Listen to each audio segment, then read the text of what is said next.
Hello, everyone. If you are looking for tangible strategies to scale up your practice and the mindset you're going to need to do it, please hit subscribe. I interview a new attorney each week who has successfully implemented the strategies they're going to discuss with you to scale up their own practice. This week, we have none other than Dave Reinard of the Law Offices of Dave Reinard, specializing in personal injury. Before I go any further, y'all are gonna have to forgive me. I am overcoming a summer cold. I've not had one, and I don't remember when because of COVID, so this one hit me hard, so my voice is wonky. Don't make me laugh because it's gonna sound like a seal. Like it's, I promise I won't make you laugh. My kids were like, whoa. No laughter today. No laughter today. Anyways, please give a warm welcome to Dave Reinard, one of my favorite people in the world, you and your lovely girlfriend, Christine. Thank you. I'm very excited about today. Dave and I have lived somewhat parallel paths, even though Sharif has called him in his twilight years, so I guess I'm the remake. I probably deserve that because I've been giving Sharif a hard time a lot, so fair enough. There we go. Dave, I don't want to tell your story for you, so please let everyone know why you became a lawyer, because it was so incredibly inspirational.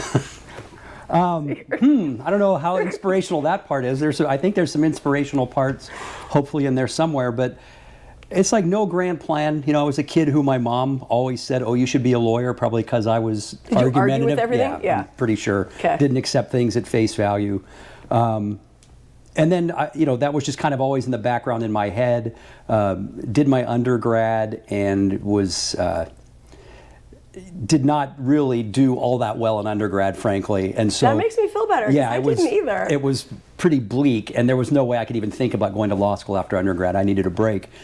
And I literally was at the point where I needed like discipline, so I went to join the Navy for officer candidate school.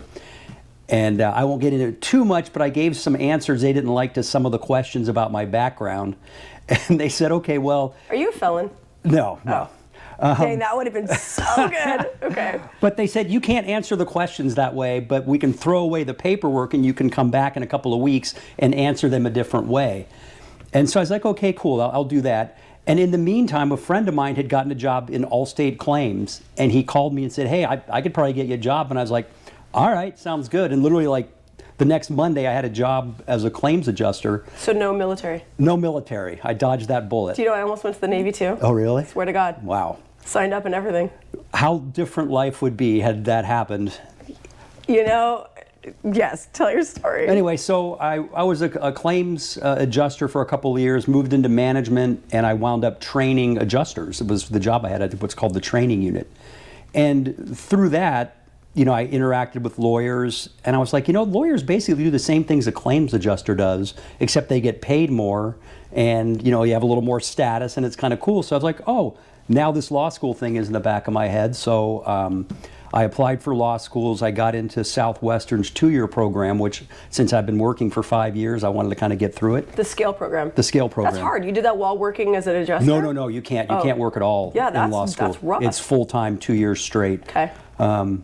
So yeah, I just, after that, I got a job for one of the firms that we had used, when we at Allstate. And I had it was like no grand plan. I really liked law. I thought it was interesting. And I just wanted to have a job as a lawyer. There was no like trial lawyer stuff involved in it. And I literally wasn't entrepreneurial at all. I was like, I just want to get a job where someone will bring me work at the beginning of the day and I'll do it because I like the work. And that was kind of where it got started. Okay. Now, isn't that cool though, and I know you started your career in defense as well. Right. But isn't that cool? Everybody has, I think, right? Yeah. But isn't that cool that you came to the law with the perspective of the very people that we deal with on a daily basis? So you have an intimate knowledge of what happens on that side. I do. And did that help you in your practice? Yeah, of course it does. I mean, it's like I've lived this stuff for so long now. I did it for 5 years before I went to law school. So it's just, I've been in that, personal injury arena the whole time. So it was good just because I had I came into it like ahead of everybody kind of out of law school. But yeah, it's good to understand that mentality on the other side. Okay. And I honestly stand up for insurance companies a lot because I see a lot of shady stuff that plaintiffs' lawyers do, and so I can't really it's sometimes I believe we're on the right side, but there's I two think sides we're to on it. the right side if we're on the right side. Right. We all know the people who do our jobs that are Totally. not and give the rest of us a bad name. Right. But I think, the majority of the people that I have come across, at least in JHQ, are legitimately on the right side. Oh, absolutely. Oh, and we're on the right side of the V for sure, 100%. But having seen that side, a lot of times there are good people on that side trying to do the best they can and somewhat the right thing. Although, it was a long time ago when I worked in claims, and it was really different back then. Like, they actually would consider, the plaintiff's injuries or something, as opposed to just whatever their big data spits out and tells them, how they can screw them. So I think Did they have that program back then? No, they were actually just starting. When I was at Allstate, they were just starting to. They were trying to invent the claims black box, Okay. where they could just put information in and it would spit out an answer. So I was actually involved in meetings with people from, I forget what company, that they were trying to write some kind of program to help. It may be Colossus, I don't know, whatever it turned out into be. Yeah. But that was something that didn't exist, and we were kind of working on it. So it was more human when you were doing it? It was much more human. Okay. Much more Do you human. think that Colossus is a detriment? I mean, I don't know that much about Colossus because I never really dealt with it. But I mean, it is a detriment the way they approach things. Now, I used to tell my clients, you're just a number, right, to them, and now you're not even a number. You're like a bit of data in some database a whole somewhere. Article or a whole book on Colossus, on the keywords Right. you need to use in your demand, so that when they plug those keywords in, it spits out more favorable information about your client. Right. So, that is its own Oprah. Exactly. We're going to leave that right there. Right. But how long did you do defense work? I for about 15 years. And I did such a great... a long time. It was a long time, yeah. I did a great variety of defense work. I started out doing work primarily for LA Unified School District, and they have every kind of case you could imagine. They have their own sworn police force, so we would defend police shootings, and then there's a lot of sex stuff obviously going on in schools, so you'd have to defend those cases. That first case I ever tried was a schoolyard fight that was negligent supervision kind of claim. But it was just a great, I did 8 ADD cases, or ADA cases. That's my ADD, it's working right there. ADA cases. I can't laugh. Okay. And so it was great. And then I did coverage, I did bad faith defense, and I did a ton of med mal, which is a great transition for a PI lawyer to have that experience. Because I think when you do med mal, I started in med mal.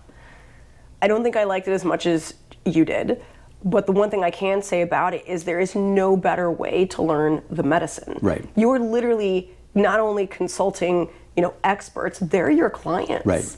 And you have to have some game for that, because they know if you don't know what you're talking about in a minute. They do. And I would always tell them, you are my most valuable expert, so break this down to me. Right. Give it to me in the dumbest format you could think of, as if you were explaining it to a kindergartner. But I can say that gave me a very intimate knowledge of what the standard of care is in terms of what they do, right, and the medicine, which I think, you never know how your journey is going to make sense until you reach the destination. I do not think I have reached my destination, but I know looking back, man, that was a really invaluable way to start my career, because you learn so much in med mal. And there's instant credibility when you sit down and take an expert's deposition and you're not asking these, what's a CBC, complete blood count. A lot of lawyers, I'd be at depositions of doctors and they'd ask that, No way. Yeah, I mean, it's pretty bad. So it's great, because once you start talking to them really in their own language, then they respect you and hopefully, try not to BS you as much. Yeah. The other thing I found really invaluable is, at least when you're starting off in med mal, we didn't have a medical summary company. We as the associates were expected, because that's how we build hours. Yeah. If you were short on hours, you'd grab a stack of records and summarize them. And, I recently was, training my paralegal. She's like, what does this mean? What does that mean? I'm like, oh, that's that. And she's like, how do you know that? I said, I spent almost 4 years reading medical records. Millions of pages Yes. of medical records. Yes. So, and being able to read chicken scratch before the EMR system came out, gold.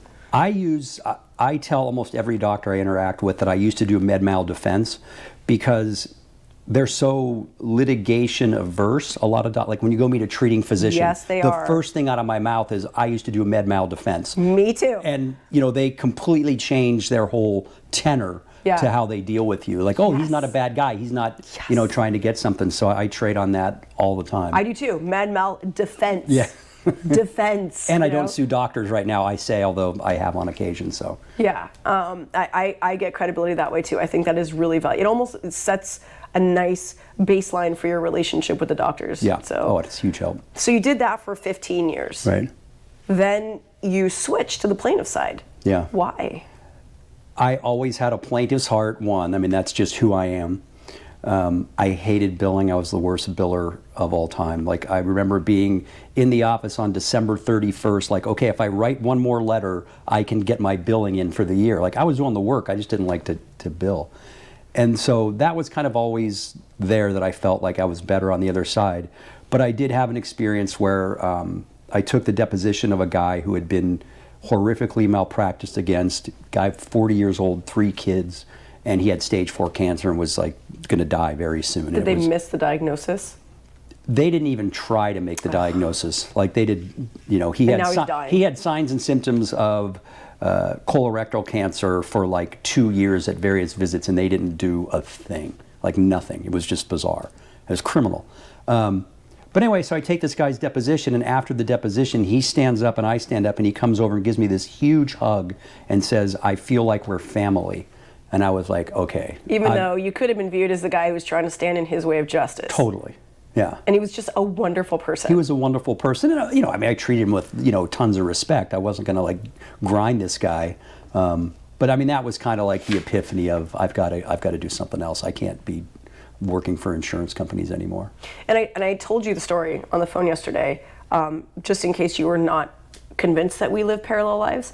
I need to see where your future is going, because it's probably going to be my future. I, too, was working for a general defense firm. I was representing a gym chain, and we used to get AED, the AED devices that you see on the walls of gyms. Oh, yeah. And there was a guy who had lost a ton of weight, and he was doing, like, Ironman competitions, and he would do this thing where he would go to the gym, and he would go to the gym twice a day, and he would run on the treadmill real fast, and then throw his legs on the side, and then run real fast, and then throw his legs on the side.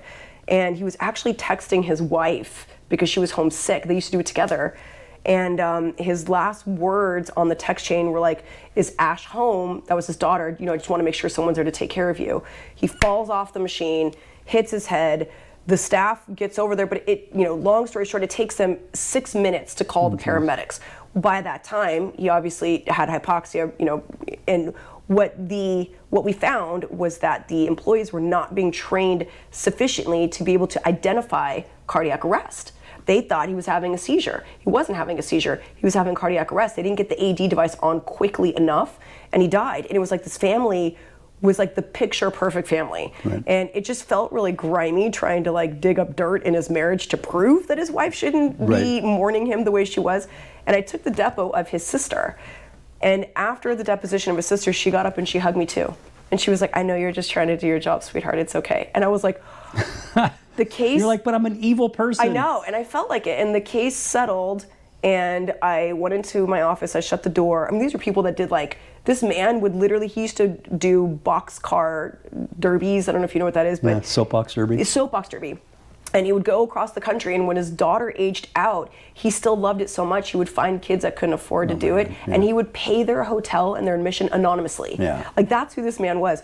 And when the case settled, I shut the door, I just cried for this family, and I was like, I can't do this anymore. Right. And when I got my offer at a plaintiff's firm, it was that lawyer, his name is Charles Lamandry in San Diego, and I called him. He was the first person I called, and I was like, "You changed my life." Oh, that's awesome. Yeah, so very, back to Dave. And there's more parallels going to happen. Yes, Southwestern. Little teaser here. Yeah, Southwestern. I almost went to the Navy too. All of that. But so when you decided after that you needed to live your truth, right? Because that's what it sounds like. Yeah. What happened? Just randomly at that time, there was an ad in the Daily Journal, and it was like somebody lifted my resume and put it in an ad. Like everything that I had done was requested in this ad. It was like, bad faith experience, civil rights, med mal. Like, it just listed everything. And I was like, oh my God, I have to send a resume.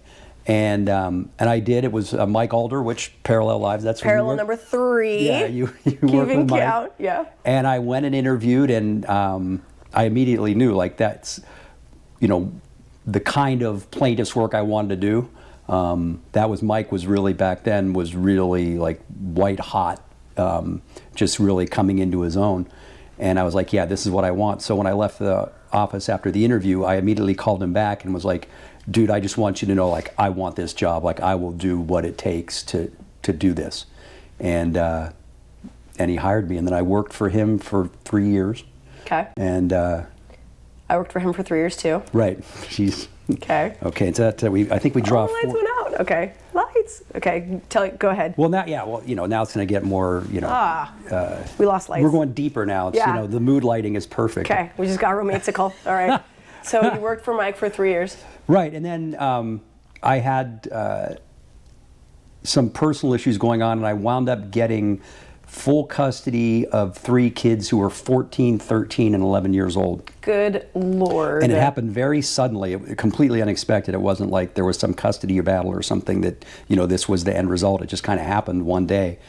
And I was working 80 or 90 hours a week, consistently. And obviously there's no way you can do that and be a single dad to 3 kids. And you were living in Long Beach. Yeah, living in Parallel Rossmore. number, what are we on, 4 or 5? Yeah, exactly. I live in Long Beach. Right. So you were making that commute. Yeah. It wasn't so bad because I was leaving the house at 5:30 in the morning and leaving the office at 9, so it was only taking me a half an hour But what each were way. you doing with your children? Was it childcare?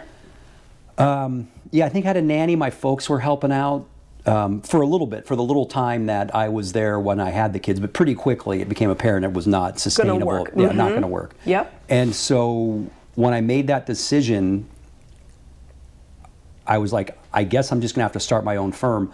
I had no plan at all. Like, I gave 2 weeks notice, like the day I decided I was going to do it. I hadn't had any lead time to like figure out what I was going to do, where I was going to get cases, how I was going to fund cases, nothing. I literally like, all right, this is what I have to do. Let's see if I can make it work.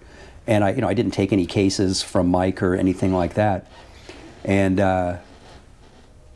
okay, the mood portion of the event is over. And so, yeah, I just was like, okay, I'm just gonna start.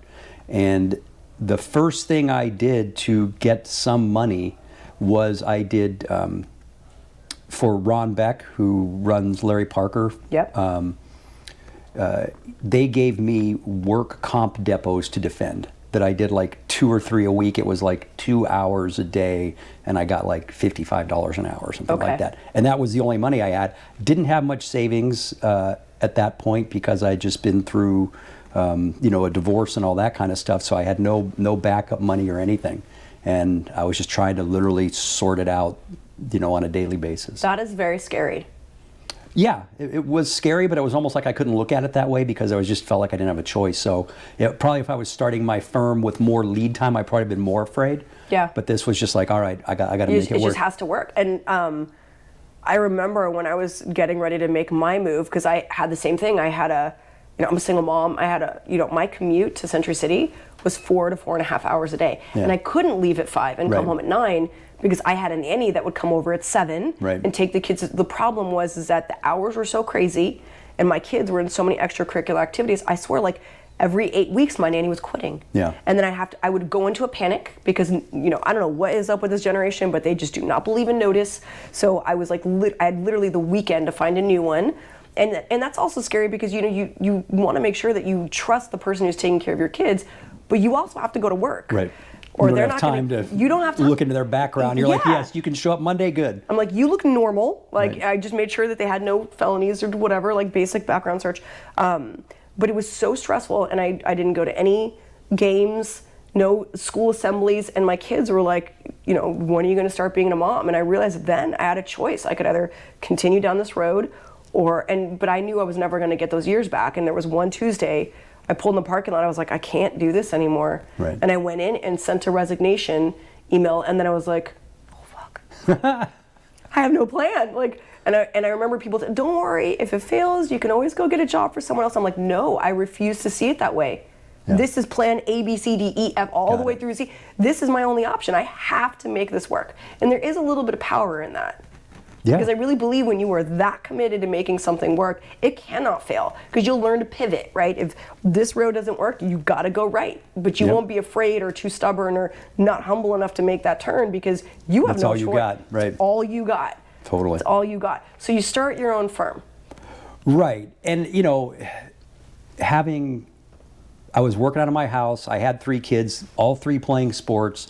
I don't know how I physically got them everywhere they needed to go, but, you know, trying to run a law firm, start a law firm, also take care of the kids. I mean, I look back and go, I don't even really, I think I buried it, like how hard it was or what I did to get through.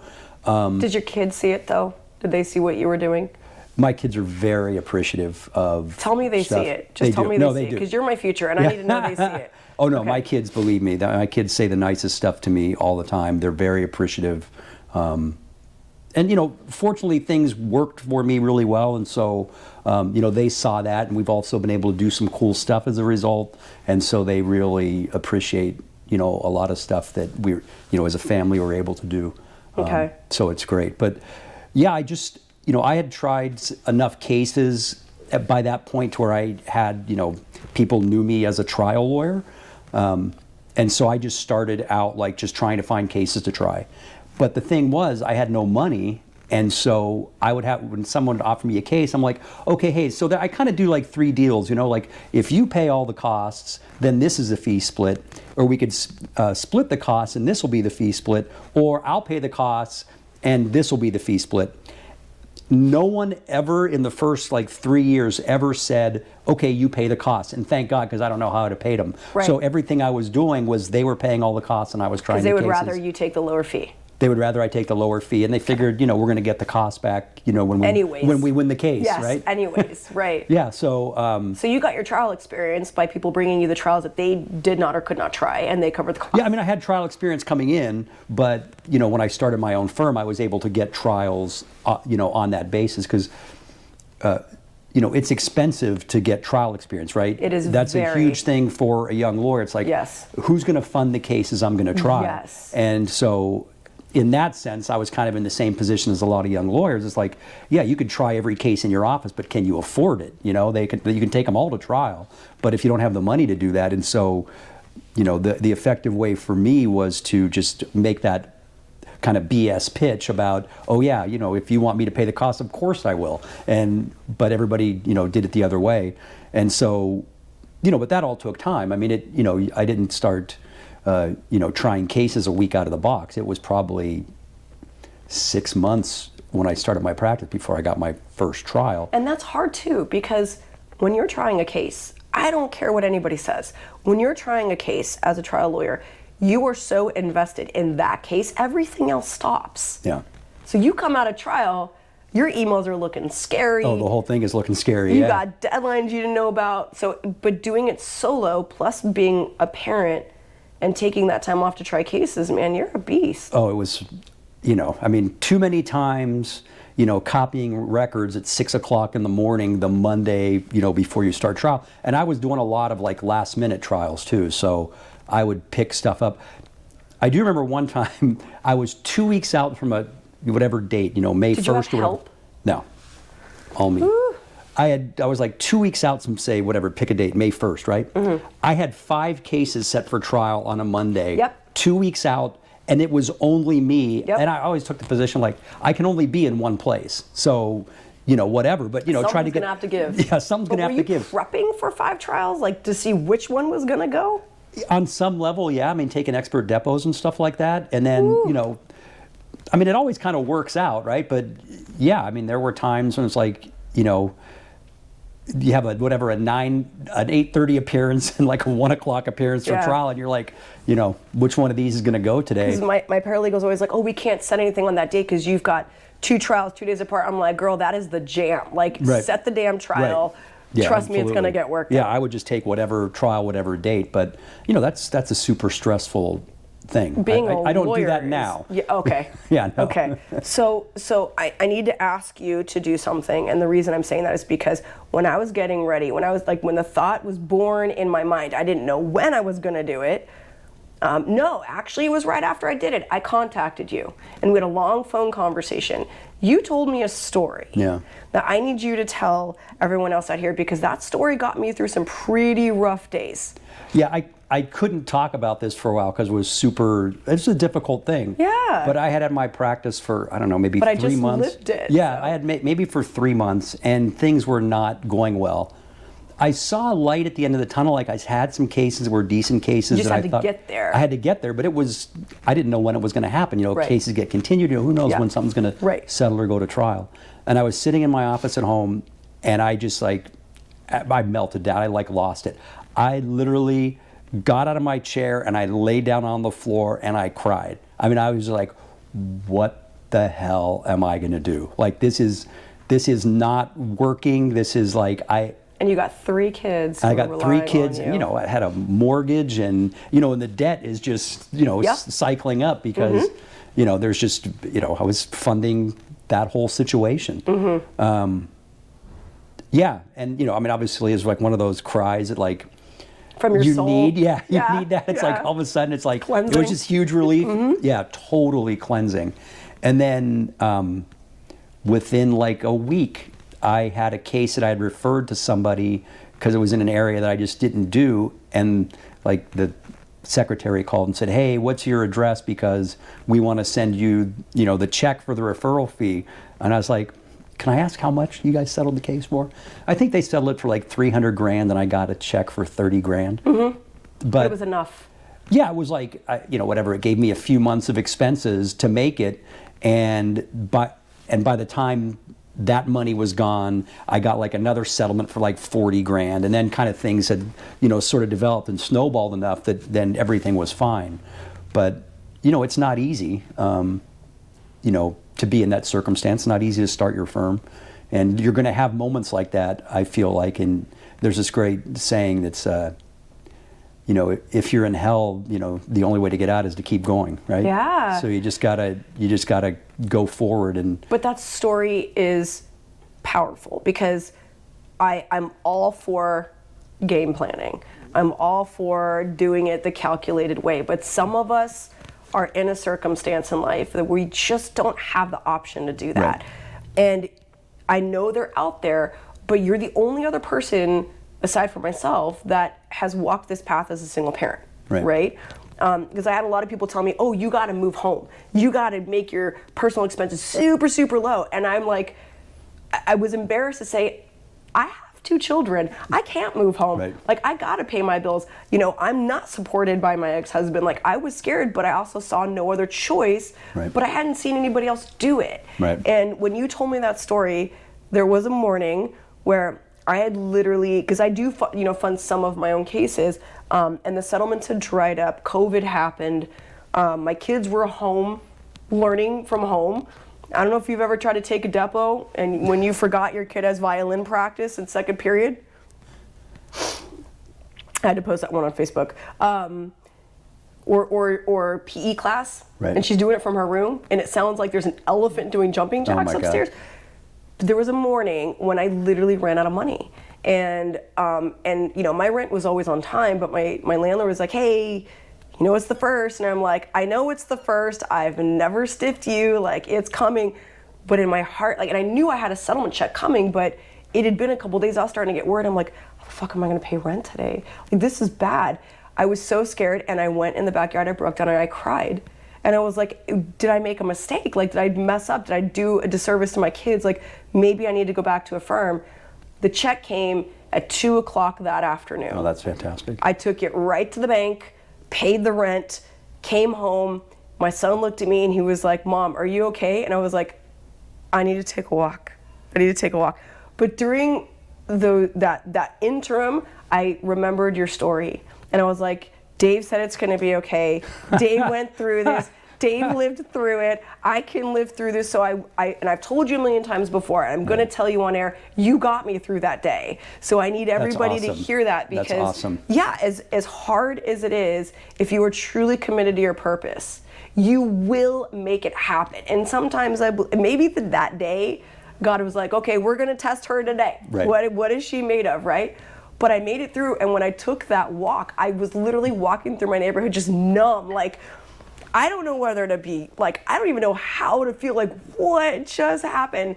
And my phone was ringing. I was like, I can't take any calls, right? I need to just process. But after that, it gave me so much hope. And literally, if I had not heard your story, I'm not going to say I would have thrown in the towel, but I probably would have given it a lot more consideration than it deserved. That's fantastic. So thank you for being a living example for the other single parents out there who are just trying to get by. And then you also told me, you're like, don't worry, this settlement's going to come and your settlements are going to get bigger. And that's exactly what I am living through now. So I'm excited about your twilight years, because now I get to see, thank you, Sharif, now I get to see my twilight years. Yeah. So you get through that day, you get that settlement, it funds you for the next couple months. Now you're trying cases when you didn't even know that was in your future. But you told me something last night on the phone that I really want you to communicate, and that is, if you want to be a trial lawyer and that's what you want to do, you don't have to come out of the gate thinking you've got to compete with the Mike Alders or the Brian Panishes or have the super Better fancy say Bob Simon. Bob Simon. Yeah, Bob Simon.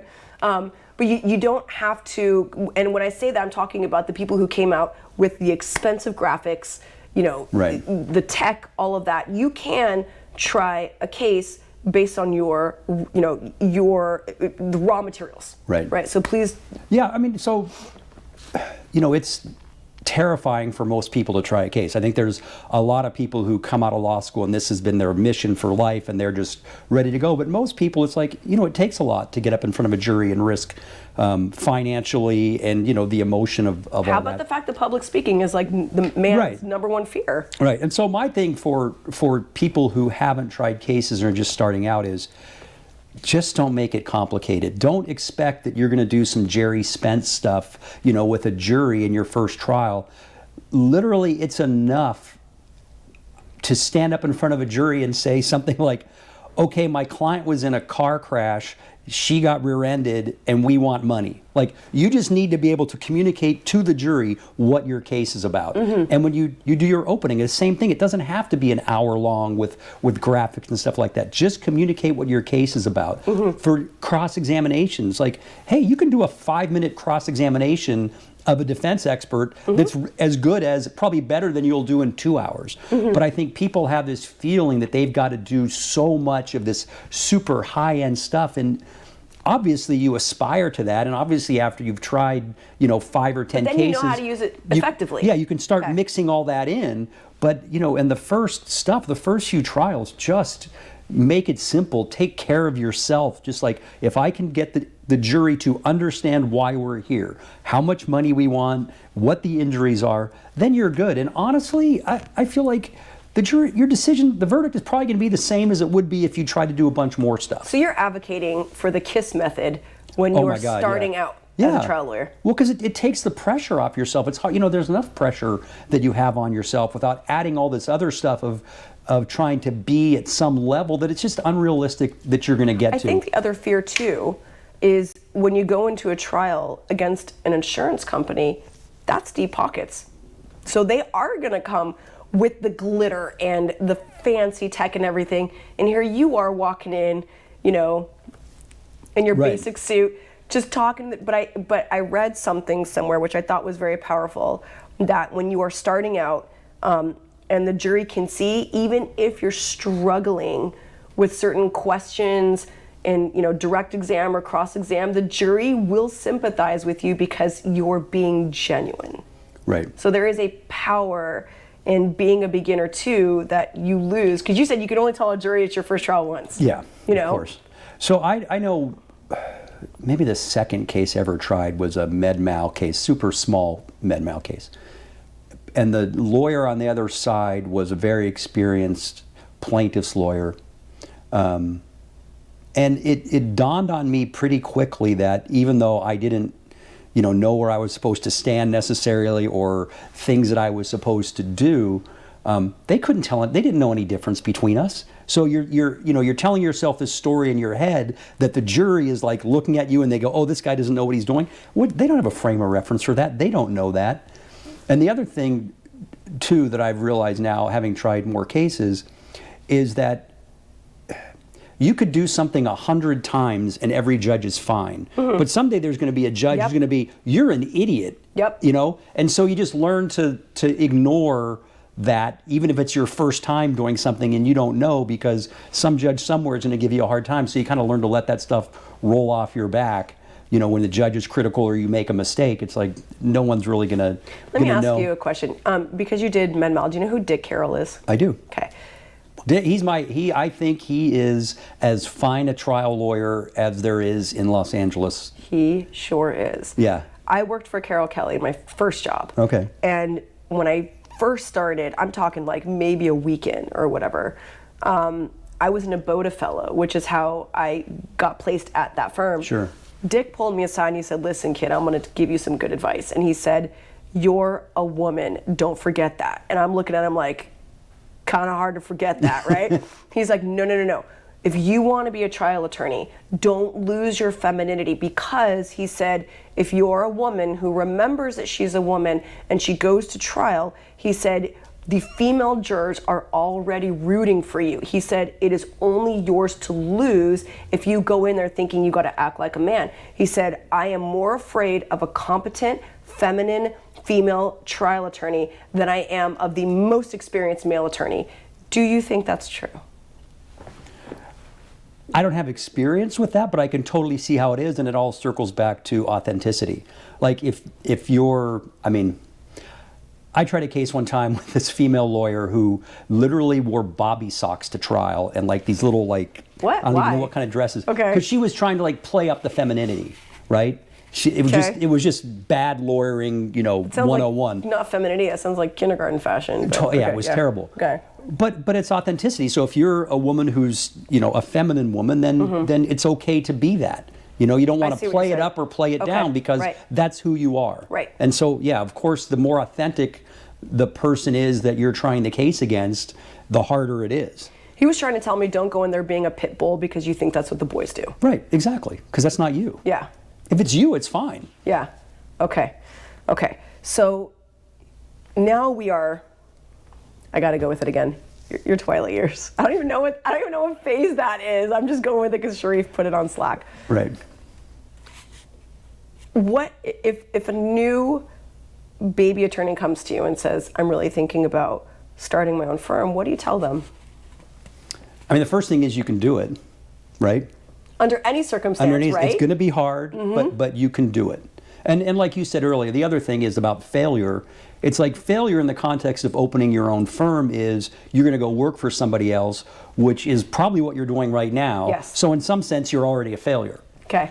Right? You can only go up from there. Right. If that's the worst thing that's going to happen to you, is you're going to be right back where you were. Sure. Right? So if you don't take the jump, then it's the equivalent of what would happen if you fail.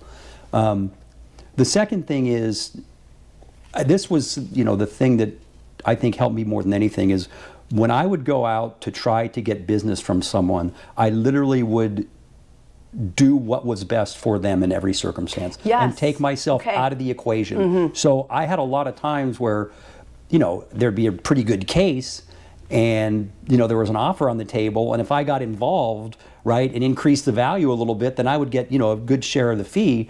But I was like, no, they should settle this case and take that money. Like, they don't need me to do this. The right thing for them is for them to settle that case and not bring me in. You're talking about having integrity. Yeah, exactly. Right. I think that's big. And I try to do that, as much as possible. You said yesterday that when you approach, and I know you still do, but one of the main tenets of your practice was you wanted to be of service to others. Right. And I mean that in the way of like,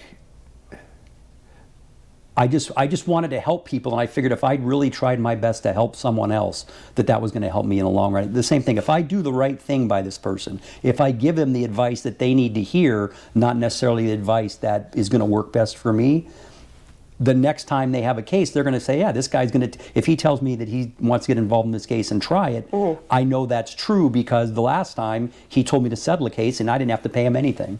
So I think that's important. Because they trust you. Yeah. Right. So you built a relationship on trust. Exactly. Okay. Right. So we got 2 tips. What's the third tip? Keep your overhead low. I mean, that everybody knows that.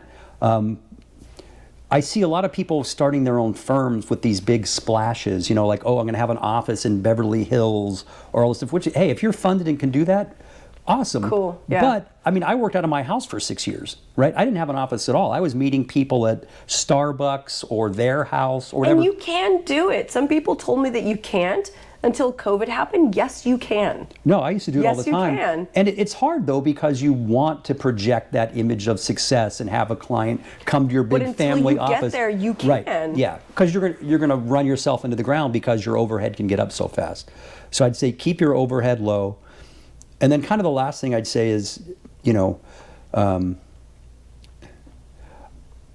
have to learn this, and a lot of lawyers don't, I don't think, but it's like, use your time efficiently.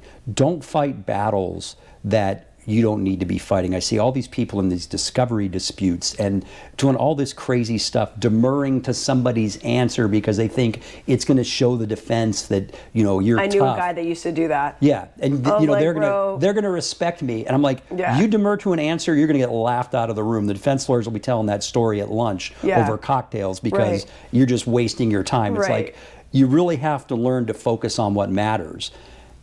And the reason that's important is because, you need to get as many cases as you can and work on them and do the important work. And if you're just spinning your wheels, in discovery disputes, I mean, you've got to do it. I mean, but it's like you really have to watch and make sure you do the important things so that you can conserve your resources. Like, you don't want to hire, an assistant that you have to pay money to just so that person can, do tasks that don't need to be done. And you really need to look at everything that you do with an eye towards, is this like the most efficient way to do this? And that's super hard to do. It takes a lot of confidence. It's like trying a case and making it as simple as possible. Everybody feels like, well, if I don't cross-examine this expert for an hour and a half, I must not be doing it right. And it's like, I don't believe in that. I've heard that. Yeah, people, but I mean, there's people who that's how they think, and they're, the jury's falling asleep and all that stuff. Yeah. So, to me, those are the... I like Bob Simon's approach. He gets in, gets what he needs, and he gets out. Yeah, of course. Yeah, but you have. It's like when you write a motion, if it can be 1 page, then make it 1 page. It doesn't need to be 10 pages because the judge will be grateful. Yeah. The judge is going to fall asleep. I think you hit on something that's also important. I know for me, when it came time to hire, it was literally trying to delegate the things that I was spending so much time on that I didn't need to be doing. Right? Like, just the ability to have somebody checking my voicemails every day so I don't, or going through and calendaring, like all of that stuff when it's not a good use of my time. Right. And as a parent, like, your time is Obviously, you don't want to be doing, work that you could pay somebody $15 or $20 an hour to do if you can afford it. Yeah. Because that's not, your time is worth hundreds of dollars or more, right? There's a funny story. I don't know how I got on this list, but one time I was like a top 10 lawyer in Orange County in like Orange Coast Magazine or whatever. The list of people was like Wiley Aitken, Dan Callahan, and I was like, I'm the only guy on that list who's signing his own proofs of service and putting stamps on his own envelopes, it was cute. I'm not sure that was the most effective use of my time, but that's where it was. That's where you were at the time, though. Right.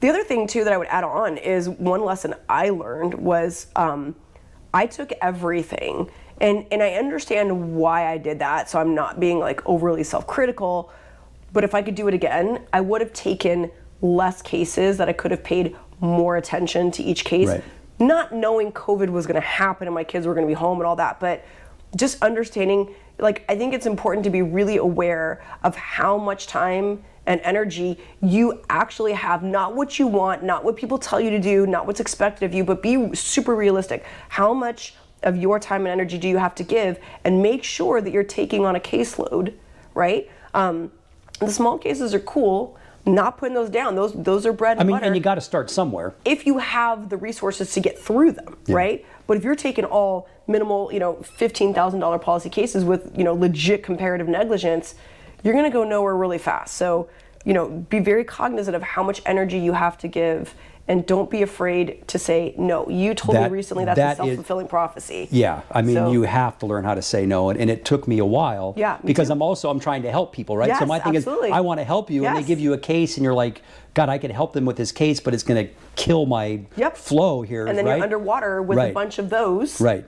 And you have to. It's a tough balance. It's like a nice edge to walk, because you want to help this person, you want to have them send you better cases later, all this stuff, and so you're always trying to balance that. And if you're not doing anything else, then you're like, well, I might as well take this $5 case, because at least I'm going to be doing something. If you have feel the like time. I have a purpose. Yeah. But that's another thing too, is watch that, because I did that with some people who are not returning the favor with the higher value cases. So make sure it's it's a true give and take relationship. But before we end, and I did not tell you, you have to protect your brand, right? So if you're telling people that I only take cases like less than $100,000, then that's all they're going to send you. If they think you're a lawyer who's going to take a $5,000 case, they're going to send you that. Yeah. But you obviously have to work up to be able to say that. Sure.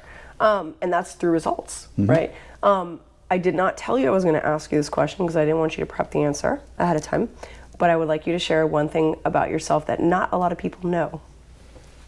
Maybe not a lot of people professionally know. Wow. You really did put me on the spot with that. Now I'm going to be like, what could I possibly tell people? Secret talent. Not much secret talent. I think, and probably people know this about me anyway, but it's like, I think it's really important to make sure that you live your life and enjoy it. Okay. I really, my thing has always been, I'm working to live a life that I enjoy, and I'm not gonna die at my desk, if I can help it. I think that's really important. I think that's a lot of people, you get on that treadmill. Everybody knows it. And it's hard to balance it out, because you do want to, make money and all that stuff. But I think the one thing that's like the most important to me is that everything I do is kind of in service of, my own life and the way that I think I should live it. And boy, you do enjoy your life. I really try hard. According to you yesterday. Yeah. I just got back from New Orleans, and it was everything that you'd think a trip to New Orleans would be. I love it. I love it. Dave, thank you so much for taking the time to be here today. I was very excited, and I know you came back just yesterday, so I'm glad you made the drive in. It's always good to see you. And I knew we had some parallels. I didn't realize there's so many, so that's really cool. Yeah, absolutely. Everybody, thank you for joining this week's edition of Level Up with Laiken. Sending you lots of love, joy, and success this week. We'll see you next week.